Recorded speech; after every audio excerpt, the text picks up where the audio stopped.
మిత్రులందరికీ నమస్కారం. మన దేశానికి 1947 ఆగస్టు 15వ తేదీన స్వాతంత్రం వచ్చిన ప్రస్తుత తెలంగాణ రాష్ట్రానికి 13 నెలలు ఆలస్యంగా 1948 సెప్టెంబర్ 17th స్వాతంత్రం రావడం జరిగింది.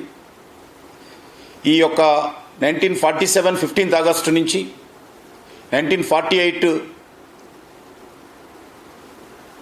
సెప్టెంబర్ 17th వరకు సుమారు 13 నెలల పాటు హైదరాబాద్ సంస్థానంలో ఆ రోజు పరిపాలన సాగిస్తున్నటువంటి నియంత్రిత నిజాం అనేక రకాల అకృత్యాలు చేయడం జరిగింది. గ్రామీణ ప్రాంతాలలో పేద ప్రజల మీద అనేక రకాల అత్యాచారాలు చేయడం జరిగింది. ఆస్తులను దోపిడీ చేయడం జరిగింది. మహిళలను మానభంగం చేయడం జరిగింది.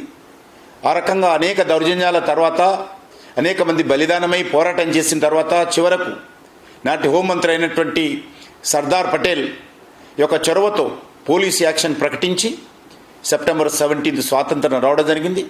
కాబట్టి నేను ప్రజలందరినీ కోరుతా ఉన్నాను, సెప్టెంబర్ 17th తెలంగాణ విమోచన ఉత్సవాలను అన్ని గ్రామాలలో ప్రజలు నిర్వహించాల్సిందిగా కోరుతా ఉన్నాను.